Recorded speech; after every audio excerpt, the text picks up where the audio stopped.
Hello students, welcome to Elegant Young. Today I am very excited to start the second chapter of class 8 NCERT Science. This lecture will be in two parts. This is the first part. I will upload the second part very soon. The lecture will be bilingual. That is, the content will be in English, but I will explain in Hindi. So before starting the lecture, please subscribe my channel.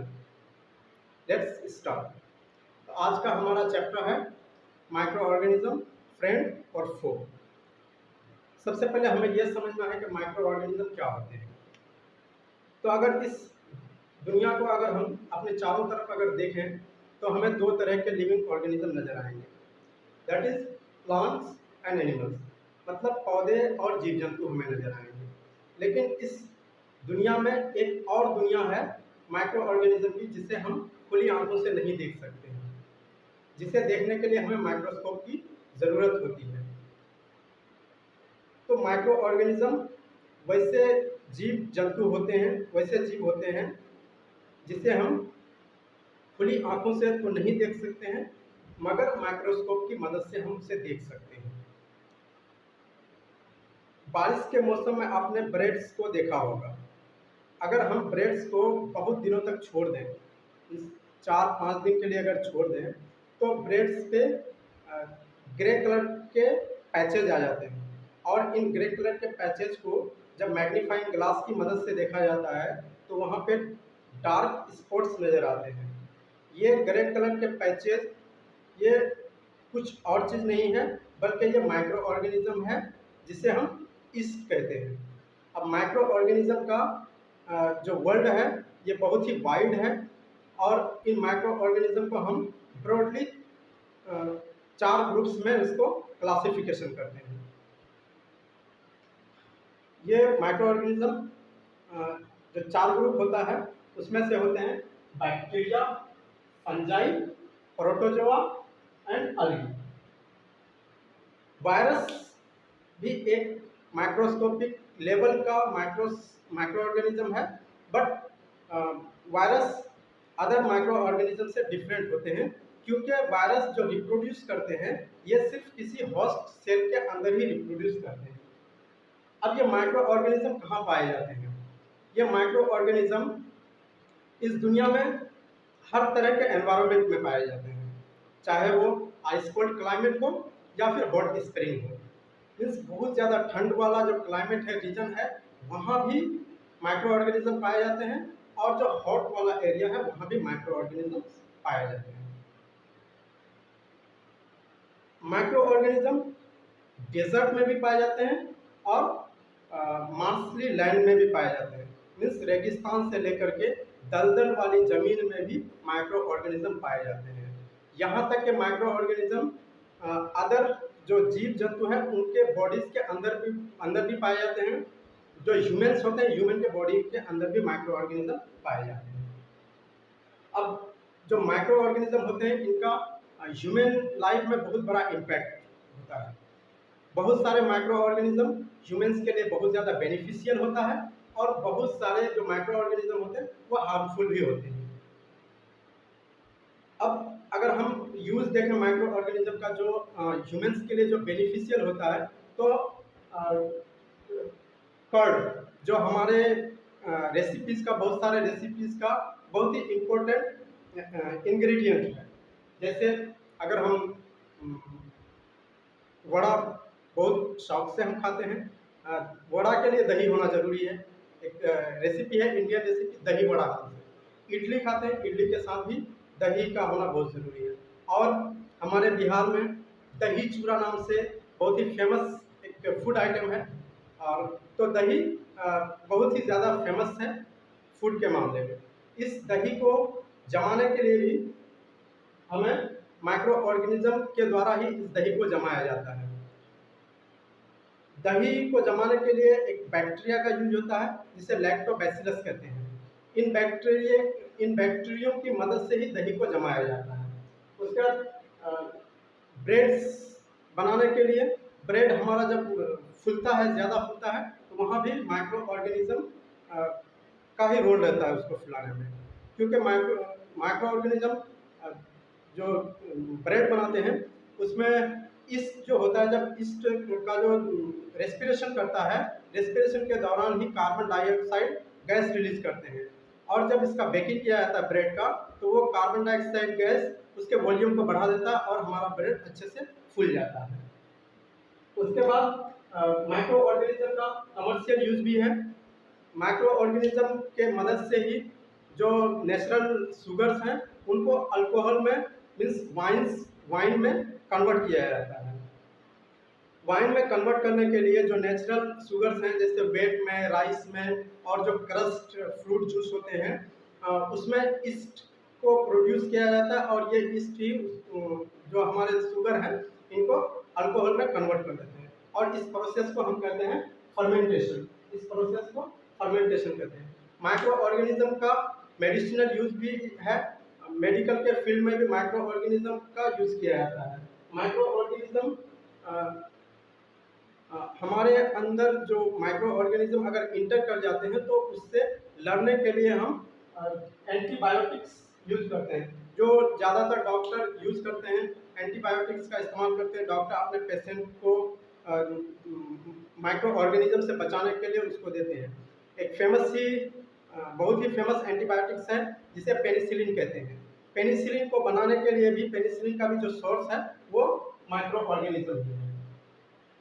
Next antibodies, जो हमारा vaccine जो हमारा work करता है वो vaccine भी micro organism के help से ही प्रोड्यूस किया जाता है। जब कोई माइक्रो ऑर्गेनिज्म हमारे बॉडी पे अटैक करता है तो हमारा बॉडी वहाँ पे उससे लड़ने के लिए एंटीबॉडीज प्रोड्यूस करते हैं, और हमारा बॉडी क्या करता है, एक मेमोरी क्रिएट करता है उसी ऑर्गेनिज्म से फ्यूचर में लड़ने के लिए। फ्यूचर में उस माइक्रो ऑर्गेनिज्म से फाइट करने के लिए मेमोरी क्रिएट करता है और साथ में एंटीबॉडी भी बना देता है। अब एंटीबॉडी हमारे बॉडी में भी बनता है, और एंटीबॉडी को बाहर से भी बना करके हमें एज अ वैक्सीनेशन किया जाता है। नेक्स्ट है हमारा माइक्रो ऑर्गेनिज्म का रोल होता है जो सॉइल होता है उसकी फर्टिलिटी को बढ़ाने के लिए। लास्ट जो हमारा चैप्टर था क्रॉप प्रोडक्शन और मैनेजमेंट में, वहाँ हमने देखा था कि सॉइल में जब कंटिन्यूसली कल्टीवेशन किया जाता है तो उसकी फर्टिलिटी कम हो जाती है क्योंकि कुछ न्यूट्रिएंट्स कम हो जाते हैं। लेकिन कुछ माइक्रो ऑर्गेनिज्म होते हैं, एक बैक्टीरिया होता है जिसको राइबोसोम कहते हैं। ये बैक्टीरिया जो फ्री नाइट्रोजन होते हैं इसका फिक्सेशन कर देते हैं। ये जो पल्स होता है, जो दाल होते हैं, उन दालों के जड़ों, जो दाल का जो पौधा होता है, जो प्लांट्स होते हैं उनके जड़ में पाया जाता है राइबोसोम बैक्टीरिया, जो फ्री जो नाइट्रोजन होता है हमारे एनवायरनमेंट में उसको फिक्स कर देते हैं। और ये नाइट्रोजन हमारे प्रोटीन के लिए बहुत ज़्यादा यूजफुल होता है। प्रोटीन के फॉर्मेशन के लिए नाइट्रोजन एक अहम रोल अदा करता है। मीन्स नाइट्रोजन उसका जो मेन कंपोनेंट है प्रोटीन का वो नाइट्रोजन है, और इस नाइट्रोजन को फिक्सेशन का काम करता है राइबोसोम बैक्टीरिया। नेक्स्ट है क्लीनिंग द एनवायरनमेंट। हमारे इस एनवायरनमेंट को क्लीन करने के लिए माइक्रो ऑर्गेनिज्म एक अहम रोल अदा करता है। अगर जैसे कोई सही प्लांट का जो बॉडी है वो सड़ रहा है, उसके बाद जो एनिमल्स, जो डेड एनिमल्स हैं वो सड़ रहा है, तो इससे हमारा एनवायरनमेंट में पॉल्यूशन फैल सकता है। लेकिन ये माइक्रो ऑर्गेनिज्म उन प्लांट्स के बॉडी को और एनिमल्स के बॉडी को उसको डिकम्पोज करके फ्री कर देता है और हमारे एनवायरनमेंट को क्लीन कर देता है। नेक्स्ट है हार्मफुल ऑर्गेनिज्म। बहुत सारे माइक्रो ऑर्गेनिज्म होते हैं जो ह्यूमन के लिए बहुत ज़्यादा हार्मफुल होते हैं। वो डिजीज काउजिंग माइक्रो ऑर्गेनिज्म होते हैं जो ह्यूमन बॉडी में इंटर करने से उसके जो फंक्शंस हैं, ऑर्गन के फंक्शन को डिस्टर्ब करता है। और इस तरह के माइक्रो ऑर्गेनिज्म को जो ह्यूमन हेल्थ में डिजीज काउज करता है उसको पैथोजेंस कहा जाता है। और disease causing micro organism in human में अगर हम देखें तो बहुत सारा जो डिजीज होता है, जैसे कोल्ड हो गया, इन्फ्लुएंजा हो गया, ये सभी कम्युनिकेबल डिजीज है, एक पर्सन से दूसरे पर्सन में ये ट्रांसमिट कर जाता है। तो इस तरह के डिजीज को जो एक पर्सन से दूसरे पर्सन में ट्रांसमिट होता है उसको कम्युनिकेबल डिजीज कहते हैं। अब यहाँ पे एक लिस्ट दिया हुआ है कुछ डिजीजेस का जो बहुत ही इम्पोर्टेंट है एग्जामिनेशन पॉइंट ऑफ व्यू से, क्योंकि बहुत सारे एग्जाम में ये पूछ लिया जाता है। तो इन डिजीज का एक लिस्ट दिया हुआ है, इस लिस्ट को हम देखेंगे। यहाँ पे डिजीज का नाम दिया हुआ है, पहले कॉलम में डिजीज का नाम है, उसके बाद पॉजिटिव माइक्रो ऑर्गेनिज्म, कौन सा माइक्रो ऑर्गेनिज्म की वजह से वो डिजीज होता है।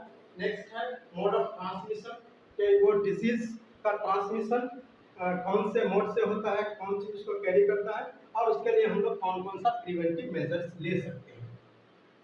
तो सबसे पहला जो डिजीज है यहाँ पे वो है ट्यूबरक्लोसिस, जिसको हम लोग टीबी कहते हैं।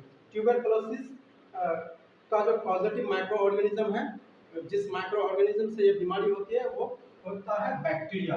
तो ट्यूबरक्लोसिस बैक्टीरिया से होता है और इसको ट्रांसमिशन एयर के थ्रू से इसका ट्रांसमिशन होता है। उसके बाद मिजल्स, मिजल्स जो डिजीज होता है ये वायरस के वजह से होता है और इसका भी जो ट्रांसमिशन होता है एयर के थ्रू से होता है।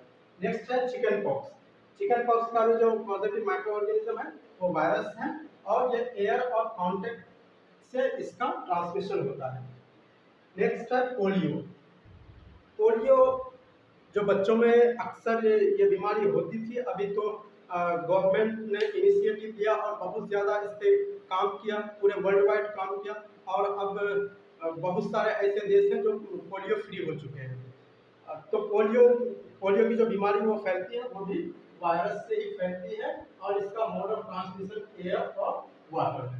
प्रिवेंटिव मेजरमेंट्स क्या है इन डिजीज के लिए? तो इन डिजीज के लिए प्रिवेंटिव मेजरमेंट है कि पेशेंट को keep the patient in complete isolation में रखना है, पेशेंट को आइसोलेशन में रखना है ताकि इसका कांटेक्ट दूसरे पर्सन से नहीं हो, जिससे ये वायरस एक पर्सन से दूसरे पर्सन में ट्रांसमिशन नहीं हो इसका। और जो पर्सनल बिलोंगिंग्स है, जो कपड़े हैं, जो यूज का सामान है, वो सामान भी जिस पेशेंट का जो बिलोंगिंग्स है, पेशेंट का जो सामान है, उन सामान को दूसरे लोगों के सामान से भी अलग रखना चाहिए। और एक सुटेबल एज पे जो उम्र होती है, जो सही उम्र होती है, उस उम्र पे वैक्सीनेशन लेना चाहिए। नेक्स्ट है कोलेरा, जो कोलेरा की बीमारी होती है वो उसका पॉजिटिव माइक्रो ऑर्गेनिज्म बैक्टीरिया है और इसका mode of transmission water and food है। नेक्स्ट है टाइफाइड, टाइफाइड का जो पॉजिटिव माइक्रो ऑर्गेनिज्म है वो भी है बैक्टीरिया और इसका ट्रांसमिशन होता है वाटर के थ्रू से। अब इसको प्रिवेंट करने के लिए जो मेजरमेंट होता है, इसमें होता है मेंटेन पर्सनल हाइजीन, एकदम साफ सफाई मेंटेन करना है, ठीक है। और सैनिटरी हैबिट्स, हाथों को बार बार धोना और सैनिटाइज करना। उसके बाद जो फूड हम कंज्यूम करते हैं वो वेल कुक्ड होना चाहिए, अच्छी तरह से प्रॉपर्ली कुक्ड होना चाहिए और पानी को जो पीना है हमको उसको बॉयल करके पानी को पीना। नेक्स्ट जो डिजीज है वो है हेपेटाइटिस ए, इसका जो पॉजिटिव माइक्रो ऑर्गेनिज्म है वो है वायरस और इसका भी मोड ऑफ ट्रांसमिशन है हमारा वाटर। इसका प्रिवेंटिव मेजर ये है कि इसमें जो वाटर को हमको पीना है उसको बॉयल करके पीना है और वैक्सीन लगाना जरूरी है। और वैक्सीन से याद आया कोरोना वायरस, जो बहुत ही फेमस, बहुत ही मतलब ये 2019 से लेकर के 2021 तक सभी लोग इससे बहुत अच्छी तरह से वाकिफ है और लोगों ने इस दौरान बहुत कुछ सीखा, जो पर्सनल हाइजीन के बारे में सीखा, उसके बाद सैनिटाइजेशन के बारे में सीखा। तो कोरोना वायरस बहुत ज़्यादा लोगों को जागरूक भी किया है, बहुत डिस्टर्ब किया, इकोनॉमिकली डिस्टर्ब किया, मेंटली भी डिस्टर्ब किया। नेक्स्ट मलेरिया, मलेरिया का जो पॉजिटिव माइक्रो ऑर्गेनिज्म है वो है प्रोटोजोआ और ये फैलता है फीमेल एनोफिलिस मॉस्किटो से। तो अब मलेरिया से बचने के लिए क्या करें हम, कौन सा प्रिवेंटिव मेजरमेंट में? तो यूज मॉस्किटो नेट मच्छरदानी का इस्तेमाल करना है और स्प्रे इंसेक्टिसाइड्स और इंसेक्टिसाइड को स्प्रे करना है, जिससे कि मॉस्किटो का ब्रीडिंग कंट्रोल हो सके और पानी को हमें, गंदे पानी को कहीं भी जमने नहीं देना है। गंदे पानी में ही ये मलेरिया का जो मच्छर होता है, जो मॉस्किटो होता है, वो ब्रीडिंग करता है और वहाँ से फिर हमारे घर में आकर के लोगों को वो बाइट करता है। उसके बाइट करने से ही जो मलेरिया का जो प्रोटोजोआ होता है, इसको हम प्लाज्मोडियम कहते हैं। ये प्लाज्मोडियम हमारे बॉडी में इंटर कर जाता है और हमारे बॉडी के जो आरबीसीज हैं उनको ये डिस्ट्रॉय कर देता है। इसलिए हमें मलेरिया से बचने के लिए मॉस्किटो नेट का यूज़ करना है, उसके बाद इंसेक्टिसाइड का यूज़ करना है और उसके ब्रीडिंग को रोकने के लिए हमें घर के अगल बगल में जो वाटर लॉजिंग होता है, जो पानी जमता है, इसको भी हमको रोकना है। तो ये था हमारा फर्स्ट पार्ट चैप्टर 2 का। नेक्स्ट पार्ट हम जल्दी ही अपने चैनल में अपलोड करेंगे। और जाते जाते मैं ये कहना चाहूँगा कि आप लोग मेरे लेक्चर के नोटिफिकेशन पाने के लिए चैनल को सब्सक्राइब कर दीजिए और बेल आइकन को दबा दीजिए। Thank you.